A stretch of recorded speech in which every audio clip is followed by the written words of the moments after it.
Hello everyone, welcome to my channel online GS by Diwakar. यहाँ पे देखिए हम लोग बात करने वाले हैं जीआईसी मुख्य परीक्षा का फॉर्म आपको कैसे भरना है, किन गलतियों से बच के रहना है और क्या यदि गलती हो जाएगी फॉर्म में तो क्या वो मॉडिफाई हो जाएगा, यानी करेक्शन हो पाएगा कि नहीं हो पाएगा। ठीक, कौन कौन से डॉक्यूमेंट आपके यहाँ पे लगेंगे और कौन कौन से डॉक्यूमेंट आपको प्रिंट करके आयोग को भेजना है। ठीक, प्रिंट करने के बाद कौन कौन से डॉक्यूमेंट इंक्लूड करना है, क्या डिग्री लगानी है कि नहीं लगानी है, सारे मुद्दों पे बात करेंगे। ठीक, क्योंकि यहाँ पे यदि आपका कहीं साइन भी छूट जाएगा तो भी आपका फॉर्म आपको वापस चला आएगा, यानी रिजेक्ट हो जाता है या स्पष्ट रूप से इसमें लिखा गया अभ्यर्थन निरस्त हो जाएगा। हालांकि आयोग ऐसा करता नहीं है, मौका देता है आपको, या बाई पोस्ट से आपके घर भी जाएगा, डेट में भी परिवर्तन हो सकता है, लेकिन फ़िलहाल जो अंतिम तिथि यहाँ पे दी गई है वो आपका 10 जनवरी है। उसी में आपको यहाँ पे फॉर्म सबमिट करके 10 तारीख को फॉर्म सबमिट कर लेना है और ये 18 जनवरी तक आपको वहाँ पे भेजना है, या आप आयोग में जाके जहाँ पे इंटरव्यू होता है या जो पोस्ट ऑफिस वाला गेट है तो यानी वहाँ से जाके आप एंट्री करेंगे, वहीं पे सारा चीज़ वहाँ पे आपको मिल जाएगा, शिकायत प्रकोष्ठ वगैरह सब कुछ वहाँ पे है। यदि कोई चीज़ आपको समझ में नहीं आती है, ठीक, तो आप हमसे भी पूछ सकते हैं या आप डायरेक्ट आयोग में जाके वहाँ पे आपका जो है सूचना वहाँ पे मिल जाती है। ठीक, पूछताछ केंद्र पे, वहाँ पूछताछ में अधिकारी बैठे रहते हैं, आप वहाँ पे जाके जानकारी ले सकते हैं किसी भी, जैसे आपका ये जात प्रमाण पत्र कौन सा लगेगा, क्या कैसे, सारी जानकारी वहाँ पे आपको मिल जाएगी। इस वीडियो में भी मैं बात करने वाला हूँ वही। तो सबसे पहले आपको करना क्या है कि आप यहाँ पे देखिए आयोग की वेबसाइट पे जाके, यदि आप खुद से भर रहे हैं तो यहाँ पे डैशबोर्ड में देखिएगा ये एक कन्वेक्शनल फॉर्म है, इसी पे आपको क्लिक करना। यदि आपने गलती कर दिया है कहीं, ठीक, आपके फॉर्म में कोई गलती हो गई है तो आप क्या करिए कि यहाँ पे ये दिया है ना मॉडिफाई का, और याद रखिएगा मॉडिफाई आपका एक ही बार हो पाएगा। इस पे आप क्लिक करेंगे, यहाँ से आप सारे डिटेल में जो भी आपको मॉडिफाई करना है, चेंज करना है, उसको आप चेंज कर सकते हैं। ठीक, फाइनल जो प्रिंट होगा उसमें आपका जो है जो डॉक्यूमेंट लगेंगे कि जैसे आपको हाई स्कूल की मार्कशीट लगाना है, याद रखिएगा 10th 12th, और आपका ग्रेजुएशन जो आपने किया बीए बीएससी जो भी आपका है, ठीक, उसके बाद एमए आपने किया है उसका आप लगाइए। आपका कोई टीचिंग एक्सपीरियंस है उसको आप इंक्लूड कर सकते हैं यहाँ पे। ठीक, और इसमें देखिए आपका बीए का यहाँ पे डिग्री भी चाहिए, याद रखिएगा, और हर एक ईयर की, यानी फर्स्ट ईयर की, सेकेंड ईयर की, थर्ड ईयर की, तीनों ईयर की आपको मार्कशीट यहाँ पे लगानी है। पीजी में भी अगर आपका सेमेस्टर है सभी सेमेस्टर के मार्कशीट यहाँ पे लगानी है। ठीक, और हाई स्कूल में देखिए यहाँ पे अंक पत्र और प्रमाण पत्र हो गया, और 12th में भी वही आपको करना है। तो ये इतने डॉक्यूमेंट आपके लगेंगे जो इसमें भरने पड़ेंगे। ठीक, और जब आप जिस कैटेगरी के हैं जब आप प्रिंट करेंगे, प्रिंट करने के बाद यहाँ पे आप जात प्रमाण पत्र इंक्लूड करिए, डिग्री भी इंक्लूड करिए। ठीक, वहाँ पे लगा के आप भेज देंगे आयोग को। ये क्लियर हुआ। वहाँ पे देखिए अब ये कहेंगे कि क्या भेजना है, क्या लिखना है, क्या कैसे। वहाँ पे जब आप फॉर्म फिल करेंगे ना, फॉर्म फिल करने के बाद लास्ट स्टेप में जब आप सबमिट कर देंगे, वहाँ पे आपको स्लिप भी मिल जाएगी और इसी को लिफाफे पे चस्पा करके, कुछ भी आपको अलग से डिटेल नहीं भरना पड़ेगा, यहाँ पे सब लिखा रहा होगा। ठीक, और 3 पेज आपको प्रिंट में मिल जाएंगे जिसमें सारे डिटेल आपके फिल हुए रहेंगे, उसको भी आपको वहाँ करना है। लास्ट वाला जो पेज होगा उस पर आपको क्या करना रहेगा, वहीं पे संलग्नक लिखा होगा। ठीक, संलग्नक में आपको वहाँ पे लिखना पड़ेगा कि आपने क्या क्या लगाया। जैसे आपने संलग्नक की संख्या, जैसे इसमें मान लीजिए 8 रखी है, तो यहाँ पे आप लिखिए हाई स्कूल अंक पत्र और प्रमाण पत्र। ठीक, इसी तरह से इंटरमीडिएट अंक पत्र और प्रमाण पत्र। ग्रेजुएशन का आपके ने तीनों ईयर का, तो यहाँ पे लिख दीजिए तीनों ईयर का, first year, second year, third year, plus degree है तो उपाधि आप लिख लीजिए। और देखिए फाइनल डिग्री नहीं लगी है, निकालें आप तो प्रोविजनल डिग्री भी चल जाएगी। ठीक, इतना क्लियर हुआ। अब हम लोग नोटिस को यहाँ पे ले आते हैं। ठीक, नोटिस के बाद जो है उसमें कौन कौन से इंपॉर्टेंट पॉइंट्स हैं या कौन कौन से ज़रूर चीज़ें भरनी है आपको, वो भी बात करते हैं। तो यहाँ पे देखिए जो नोटिस है इसको आप यहाँ पे ध्यान से पढ़ लीजिए। सबसे पहले जब आप वहाँ पे क्लिक करेंगे, चलिए उसको हम दिखा दे रहे हैं कैसे आपको क्या करना। तो यहाँ पे आप ध्यान से देखिए, हमने गूगल किया UPPSC। ठीक, गूगल करने के बाद आपका ये खुल के आया है, इसी पे मैं क्लिक करता हूँ। उसके बाद देखिए इसको क्लिक करने के बाद पूरी वेबसाइट खुल गई, मैक्सिमम लोग जान ही रहे हैं। ठीक, वेबसाइट खुलने के बाद अब देखिए इस पर मैं क्लिक करूँगा तो यहाँ पे आप देख सकते हैं ये खुल के आया आपका।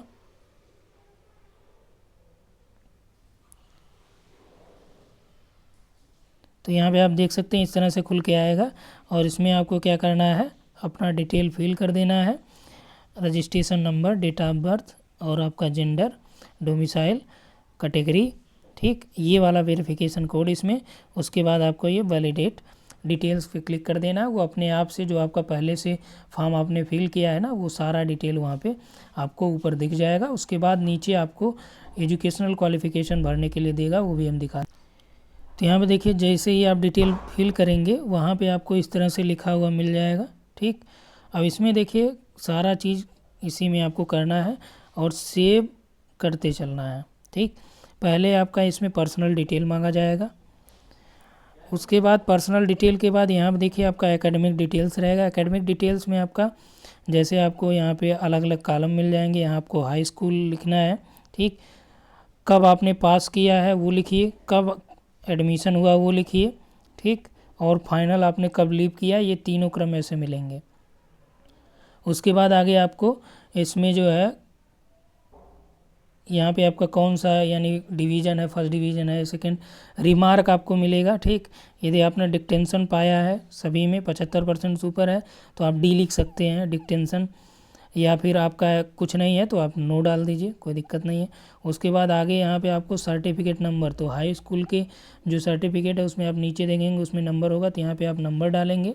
ठीक, इसके आगे यहाँ पे आपको मिल जाएगा कि सब्जेक्ट। ठीक, तो सब्जेक्ट में यहाँ पे कोष्टक जो लिया रहेगा तो उसमें आप क्या लिखेंगे, हाई स्कूल में 6 सब्जेक्ट थे तो जैसे ही आप यहाँ पे 6 फिल करेंगे इधर 6 कॉलम आपको मिल जाएगा। ठीक, और यहाँ पे पहले में दिया गया है सब्जेक्ट फिल करने, जैसे आपने हिंदी पढ़ा है तो हिंदी फिल करिए। उसके बाद यहाँ पे कि हिंदी में जो अलग से मार्क्स हैं वो कितने हैं तो आप यहाँ पे फिल करिए। हालांकि ये पहले ही मार्क्स आपके टोटल ऑप्ट-इन वाले मांगे जा चुके होंगे कि आपने कितना पाया कितना हुआ, ये परसेंटेज अपने आप निकाल लेगा। ठीक, उसके बाद उसी लाइन में ही ये आपके हिंदी जैसे हुआ, हिंदी के बाद आपका क्या कितना, जैसे आपने 70 पाया तो इसमें 70 फिल करिए, पूर्णांक कितना 100। इसी तरह से सभी विषयों का आपको अलग अलग फिल करना है। इंटर में भी ऐसे करना है, ग्रेजुएशन का भी ऐसे ही करना है। ठीक, अब देखिए ग्रेजुएशन में आपके 3 सब्जेक्ट हो गए तो आप इसमें आराम से फिल कर लेंगे। लेकिन जब पीजी में आते हैं यानी मास्टर डिग्री में, तो मास्टर में जैसे आपने ज्योग्राफी ही किया तो ज्योग्राफी आपका है तो आप यहाँ पे क्या करिए कि सब्जेक्ट वाले में आप 1 डाल दीजिए और यहाँ पे आपका ज्योग्राफी है तो केवल ज्योग्राफी लीजिए। इससे कोई इशू नहीं होने वाला है। मान लीजिए कुछ लोग हो सकता है ज्योग्राफी मान लीजिए आपका 4th सेमेस्टर में जो रहा हो अलग अलग पेपर, तो आप पेपर का नाम इसमें लिख देना, तो ऐसा मत करिएगा। वैसे कोई दिक्कत इससे होने वाली नहीं। फिर भी यदि आप नहीं फिल किए हैं तो आप ज्योग्राफी लिख के, जैसे मान लीजिए आपने ऑप्ट-इन किया है 1500 मार्क्स और पूर्णांक आपका 2000 है तो इसमें आप वही लिख दीजिए। ठीक, ये तो हुआ शैक्षणिक यानी एकेडमिक डिटेल्स। क्लियर। अब हम लोग आ देखते हैं अनुभव पे। तो अनुभव में यदि आपके पास कोई अनुभव नहीं है तो यहाँ पे आपको दूसरे वाले 2 इस तरह से मिल जाएंगे। इसमें एक में लिखा होगा इफ़ नॉट अप्लीकेबल, तो इसको आप क्या करना है, स्किप करना है। ठीक, तो आप स्किप कर दीजिए। उसके बाद आते हैं सेंटर चॉइस पे। सेंटर 2 जगह प्रयागराज और लखनऊ, तो आप कोई एक चूज कर लीजिए। अदर डिटेल्स में देखिए यहाँ पे ये जो ओपन हुआ ये अन्य विवरण ही खोला है। अन्य विवरण में आपके क्या करना है, 2 लोगों के यहाँ पे एड्रेस डालने हैं और उनका नाम लिखना है जो आपको जानते हो। ठीक, वैसे इसका कोई विशेष मतलब नहीं होता, बस ये आयोग जो है इसको ऐसे फील आपको करा रहा है कि वेरिफिकेशन के लिए एक होता है, लेकिन होता नहीं है कुछ ऐसे। देखिए प्रेफरेंस डालना है। फर्स्ट रेफरेंस आपको क्या डालना है, सेकंड रेफरेंस में यानी 2 लोगों का नाम लिखना है। उसमें उनका नाम होना चाहिए, एड्रेस होना चाहिए, उनका मोबाइल नंबर होना चाहिए और ईमेल आईडी। अब देखिए अब कहेंगे कि सर उनका ईमेल आईडी नहीं है, मोबाइल नंबर, तो यहाँ पे आप उनका ईमेल नहीं तो आप अपना ईमेल डाल सकते हैं। ठीक, मोबाइल नंबर नहीं है तो किसी अपने मित्र का या ऐसे कर सकते हैं, कोई दिक्कत नहीं है इससे। और इतना तो उम्मीद है कि 2 ऐसे लोग आपके पास होंगे ही जिनका आपको ईमेल या मोबाइल नंबर पता ही होगा और जो आपको जानते भी हों। ठीक, हो सकता है कि मान लीजिए वेरिफिकेशन उनके पास कॉल जाए कि आप इनको जानते हैं, तो ऐसा लोगों का मत दीजिए जो जिनसे आप झगड़ा कर लें, बाद में वो कहें कि नहीं हम इनको नहीं जानते, ये ऐसे आदमी वैसे हैं। ठीक, तो किसी विश्वसनीय व्यक्ति का नाम इसमें आपको देना है। उसके बाद देखिए पते का विवरण, यानी जो आपको एड्रेस आपका अपना भरना है। तो एड्रेस में आप देखेंगे इसमें लिखा होगा नेम, कोष्टक में सी ऑफ यानी केयर ऑफ। तो आपके जो अभिभावक हैं आप इसमें उनका नाम लिखिए, उसके बाद एड्रेस उनका डालिए। ठीक, ये हुआ। आप इसमें अपना नाम भी लिख सकते हैं, अपना नाम लिख के मान लीजिए सी ऑफ करके अपने पिताजी का नाम लिख सकते हैं, वो आपके ऊपर है। ठीक, ये हुआ पते का विवरण। उसके बाद आपको फाइनल सबमिट करना है। तो फाइनल सबमिट में आप जाके वहाँ पे आपको एक डिक्लेरेशन दिया रहेगा, उस पर आप यस करिएगा, फिर फाइनल सबमिट कर दीजिए। फाइनल सबमिट होने के बाद एक इस तरह से आपका ग्रीन कलर मिलेगा, जिसमें आपको लिखा रहेगा क्या कि फॉर्म आपको जो पूरा फिल हुआ है ये आप यहाँ से डाउनलोड कर लीजिए। उसके बाद आपको जाति प्रमाण पत्र वाला फॉर्मेट हो जाए। जाति प्रमाण पत्र का फॉर्मेट वही है जो आपका तहसील से आपके बन का आता है। ठीक, वही सेम फॉर्मेट है, उसमें अलग से कोई फॉर्मेट नहीं है। चाहे आप किसी भी जाति के हो, सारा वही चल जाएगा तहसील से जो आपका बनता है। ठीक, तो ये हो गया फाइनल सबमिशन का। फाइनल सबमिट आप जब करेंगे उसके नीचे आपको स्लिप मिल जाएगी जो आपको लिफाफे के ऊपर चस्पा करना, इसको भी आपको प्रिंट कर लेना है। ये सारा प्रिंट करके उसके बाद फाइनल जो आपको काम करना है वही डॉक्यूमेंट जो हमने बताया कि आपको लगाने हैं। ठीक, और ये जो डिटेल है ये आप जो भरे रहेंगे ना वो अपने आप आपका उसमें दे देगा, हाई स्कूल, इंटर, BA सारा चीज़ उसमें एक पेज में आपको दिख जाएगा। इसमें आपका जो आपने प्री में फ़ोटो लगाया है फॉर्म भरते समय वो फ़ोटो भी आ जाएगा, और एक फ़ोटो चस्पा करने के लिए भी देगा कि अब इस फ़ोटो पे देखिए आपको क्या करना है कि फ़ोटो लगाना है और फ़ोटो पे साइन करना है, साइन डेट के साथ होनी चाहिए। ठीक, और जहाँ जहाँ साइन दिया हो और जहाँ जहाँ कहा हो कि हस्ताक्षर के साथ दिनांक, वहाँ पे डेट भी डालिए। ठीक, और कोई भी साइन आप छोड़ें ना, एक भी सिग्नेचर वहाँ पे आपका छूटा नहीं होना चाहिए। ठीक, तो यहाँ पे ऑलमोस्ट हमने सारी जो कन्फ्यूज़न आपके हैं वो सारा कंप्लीट यहाँ पे कर ही दिया है। इसके बाद भी आपको लगता है कि कोई इशू यहाँ पे है आपका, तो आप कमेंट में बता सकते हैं, या आप आयोग में जाके खुद वहाँ पे क्लियर कर सकते हैं, कोई इशू नहीं है ये। ठीक, अब देखिए यहाँ पे कुछ लोग कह रहे थे कि आपने जो कहा था उसमें कि डिग्री उग्री कहाँ लगेगी, तो उसमें तो फॉर्म भरते समय नहीं मांगा। तो फॉर्म भरते समय नहीं मांगेगा, लेकिन फॉर्म भरते समय जब आप फॉर्म फिल करते हैं, जैसे BA वाला जब आप फिल करेंगे ना BA का, तो यहाँ पे सर्टिफिकेट नंबर मांगेगा। तो डिग्री के आपके क्रमांक लिखा रहता है, आप उसको यहाँ पे डाल सकते हैं सर्टिफिकेट की जगह। ठीक, या आप यदि आपके पास डिग्री अभी नहीं अवेलेबल हो पाई और आप फॉर्म भर रहे हैं, तो आप क्या करिए, जो BA की फाइनल वाली मार्कशीट है, चाहे उसका आप रोल नंबर डाल दीजिए, या उसके ऊपर आप देखेंगे सीरियल नंबर लिखा होगा, तो सीरियल नंबर आप यहाँ पर डाल दीजिए। ठीक, वैसे डिग्री है तो वो ज़्यादा सही है। तो कोशिश यही करिए कि आप सब कुछ यहाँ पे लगा के रखिएगा। और यहाँ पे देखिए मॉडिफाई की हमने बात की थी, तो यहाँ पे कई बार मॉडिफाई आप उसको कर सकते हैं। और यहाँ पे देखिए क्या क्या लगाना है। समस्त संलग्नकों में प्रत्येक वर्ष की ध्यान रखिएगा अंक तालिका यानी मार्कशीट, डिग्री, उपाधियाँ, अन्य सभी दावों से संबंधित प्रमाण पत्रों की स्वप्रमाणित प्रतियाँ, यानी कि जो भी आप वहाँ पे फोटोकॉपी लगाएंगे उस पर सब पे साइन होना चाहिए। क्लियर। वरीयता प्रपत्र, यानी कि आपको अगर वरीयता चाहिए, वहाँ पे कंसेशन कुछ चाहिए तो भी आपको लगाना है। ठीक, लिफाफे में भरकर, और एड्रेस स्लिप चस्पा कर जो आपको फाइनल प्रिंट में मिलेगी उसको आपको यहाँ पे भेज देना है। कब तक? 18 जनवरी तक 5 बजे तक ये लोक सेवा आयोग सचिव में यानी कि अनुभाग 4 में ये पहुँच जाना चाहिए। आप खुद भी जाके जमा कर सकते हैं। जब आप वहाँ पे जमा करने जाएंगे तो आपको एक पर्ची मिलेगी, वहाँ से पर्ची पे आप यहाँ पे पूरा डिटेल अपना जो फॉर्म जमा करना है उसको लिख के इस पर्ची को आप अपने पास सेव निश्चित तौर पे रखें, क्योंकि हो सकता है भविष्य में कई बार ऐसा हुआ है कि अभी पीछे कई लोगों का एग्ज़ाम ऐसा हुआ कि एडमिट कार्ड जारी नहीं होता और आयोग ये कहता है कि इन लोगों ने अपना कोई फॉर्म वहाँ पे या फाइनल फॉर्म सबमिट नहीं किया है। ठीक, तो आपको ये करना है कि ये पर्ची आप सुरक्षित रखिए, ताकि और जो आप प्रिंट आउट यहाँ से निकाल रहे हैं इसको भी आप कम से कम एक अपने पास रख ही लीजिए। डॉक्यूमेंट हो सकता है कि वहाँ से अगर कहीं खो जाए तो आप इसको आयोग को प्रस्तुत कर सकें कि हाँ ये हमारे पास है, क्योंकि आयोग जैसे अभी आपने देखा था कि कन्वेक्शनल फॉर्म GNM का भराया गया जो स्टाफ नर्स की यानी CHO की वैकेंसी थी, उसमें नवंबर में लास्ट डेट दिया गया था, फिर डेट को बढ़ाया गया। अभी इस समय भी उनमें जो जिनका फ़ोटो वगैरह में कोई इशू है उसके लिए फिर से डेट दी गई 3 जनवरी।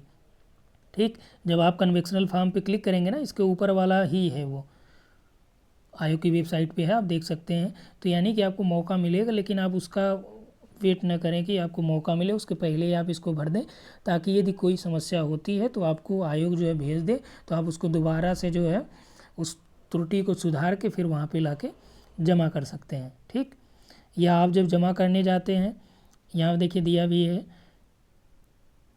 यहाँ पे देखिए दिया है कि पंजीकृत डाक द्वारा अथवा व्यक्तिगत रूप से आयोग के गेट नंबर 3 पर स्थित डाक अनुभाग के काउंटर पूछताछ काउंटर पर अवश्य उपलब्ध करा दें। उक्त अंतिम तिथि के बाद प्राप्त होने वाले आवेदन पत्र किसी भी दशा में स्वीकार्य नहीं होंगे।